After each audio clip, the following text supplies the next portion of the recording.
ଭାରତର ଯଦି ବିକଶିତ ହେବ, ଭାରତ ଯଦି ବିକାଶର ରାସ୍ତା ଆଗକୁ ନେଇକି ଚାଲିବ, ତାହେଲେ ବିକାଶ ହେବ ଭାରତର ପୂର୍ବୋଦୟରୁ, ଆଉ ଯାହା ହେଉଛି ଓଡ଼ିଶା ଆମର ଇଏ ପୂର୍ବ ଅଞ୍ଚଳରୁ। ଏ କଥାକୁ ସେ ସେଠି ଅଭିବ୍ୟକ୍ତ ତାଙ୍କର ବକ୍ତବ୍ୟ ମାଧ୍ୟମରେ ଦେଇଥିଲେ। ଏଣୁ ଆଜି ଆମେ ସମସ୍ତେ ଭାରତୀୟ ଜନତା ପାର୍ଟିର ସଦସ୍ୟ ହେବା ପାଇଁ ଆମେ ସମସ୍ତେ ଏ ଭବ୍ୟ କାର୍ଯ୍ୟକ୍ରମରେ ଉପସ୍ଥିତ ଅଛନ୍ତି।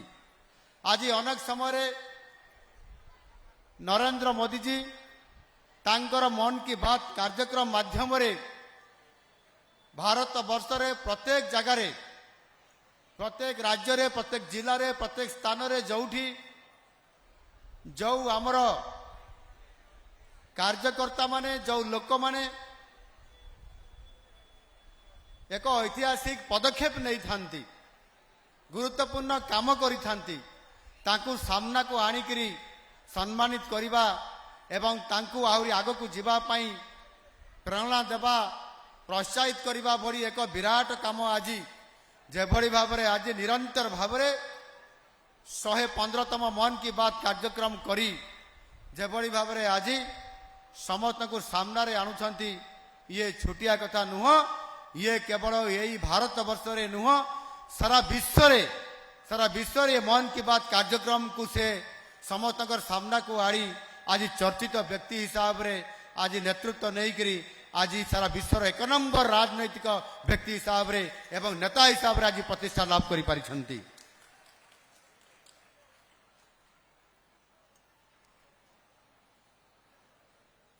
ବନ୍ଧୁଗଣ, ଆମ ଦଳ ବିଷୟରେ ମୁଁ ଆହୁରି ଅନେକ କଥା କହିବା ପାଇଁ ମୋର ଇଚ୍ଛା ଅଛି, କିନ୍ତୁ ସମୟର ସ୍ୱଳ୍ପତା ଏବଂ ସମୟ ହେଇଗଲାଣି। ସେଥିପାଇଁ ମୁଁ ସ୍ପଷ୍ଟ ଭାବରେ କହିବା ପାଇଁ ଚାହୁଁଛି, ଇଏ ଭାରତୀୟ ଜନତା ପାର୍ଟି ଗୋଟିଏ କାର୍ଯ୍ୟକର୍ତ୍ତା ମାନଙ୍କର ଦଳ। ଏଠି ନେତାର ପୁଅ ନେତା ହୁଅନ୍ତି ନାହିଁ, ତୃଣମୂଳ ସ୍ତରର ଯୋଗ୍ୟ କାର୍ଯ୍ୟକର୍ତ୍ତା ହିଁ ଇଏ ଭାରତୀୟ ଜନତା ପାର୍ଟି ଭଳି ଗୋଟିଏ ଦଳରେ ଏଠି ପ୍ରଧାନମନ୍ତ୍ରୀ ହୁଅନ୍ତି, ଏଠି ଭାରତର ରାଷ୍ଟ୍ରପତି ହୁଅନ୍ତି ଏବଂ ରାଜ୍ୟର ମୁଖ୍ୟମନ୍ତ୍ରୀ ହୁଅନ୍ତି, ରାଜ୍ୟର ସଭାପତି ହୁଅନ୍ତି। ତାଙ୍କ ପାଇଁ ରାସ୍ତା ସବୁବେଳେ ଖୋଲା ଅଛି। ଏଣୁ ମୁଁ ଆପଣମାନଙ୍କୁ ଆଜି ଆହ୍ୱାନ କରିବା ପାଇଁ ଚାହୁଁଛି, ଯେଉଁ ମାନନୀୟ ପ୍ରଧାନମନ୍ତ୍ରୀ ଆଜି ଆମ ଦେଶର ପ୍ରଧାନମନ୍ତ୍ରୀ ତିନି ଥର ହେଇଛନ୍ତି, ସିଏ କୌଣସି ରାଜନୈତିକ ପରିବାରରୁ ଆସିନଥିଲେ ଏବଂ ଆଜି ଆପଣମାନେ ଆପଣଙ୍କର ସେହି ପ୍ରିୟ ମୁଖ୍ୟମନ୍ତ୍ରୀଙ୍କୁ ଏଇଠୁ ଆପଣମାନେ ଦେଖୁଛନ୍ତି ଏବଂ ଆପଣମାନେ ତାଙ୍କ ମୁହଁରୁ ଶୁଣିବା ପାଇଁ ଏଇଠି ଆସିଛନ୍ତି। ମୁଁ ମଧ୍ୟ କହିବା ପାଇଁ ଚାହୁଁଛି, ମୋର କୌଣସି ମୁଁ ଗୋଟିଏ ବହୁତ ବଡ଼ ରାଜନୀତି ପରିବାରରୁ ମୁଁ ଆସିନାହିଁ, ମୁଁ କୌଣସି ଖାନଦାନ ପରିବାରରୁ ଆସିନାହିଁ, ମୁଁ କୌଣସି ଗୋଟିଏ ବଡ଼ ପରିବାରରୁ ଆସିନାହିଁ।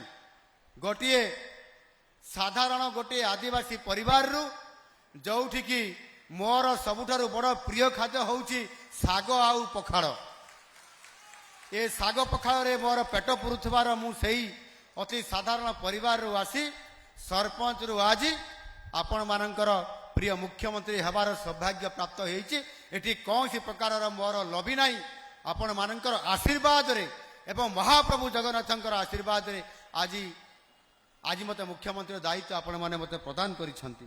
ଏଣୁ ଏଠି ମୁଁ ଯଦି କହିବା ପାଇଁ ଚାହିଁବି, ତାହେଲେ ବାସ୍ତବିକ କଂଗ୍ରେସ ଦଳ ଅଛି, ଯେଉଁଠି ମା ବେଟା ଯେଉଁମାନେ ତାକୁ ହିଁ ସବୁବେଳେ ଚାହିଁବେ ଆଉ ସେମାନେ ହିଁ ସେ ଦଳର ନେତୃତ୍ୱ ନିଅନ୍ତି। ତାଙ୍କର ହେଉଛି ଦଳ ସର୍ବସ୍ୱ। ଏବଂ ଆଉ ଗୋଟିଏ ହେଉଛି ବିଜୁ ଜନତା ଦଳ ବିଜେଡି।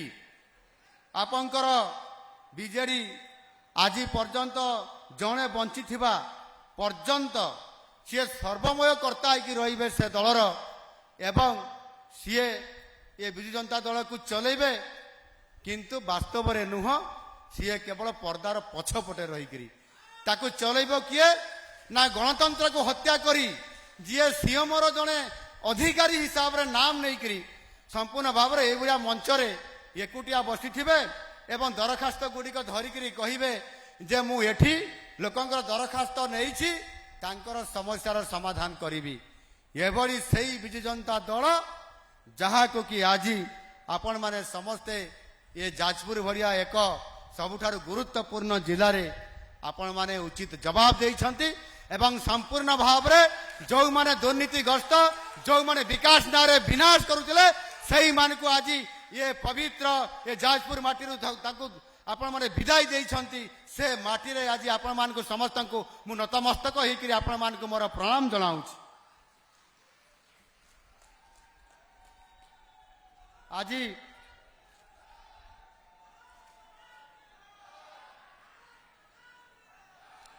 आपण माने थरे भावंतु दीर्घ लंबा समय धरी 24 वर्षर समय ये 24 वर्षर कालखंड बहुत छोटिया समय नुह। 24 वर्ष भितरे जदि गोटे दलर शीर्ष नेतृत्व एवं जो माने एठी ये जिले रे राजनीति करुथिले मु कुआडे सुनिछि सेमाने ए राज्य को चलांती।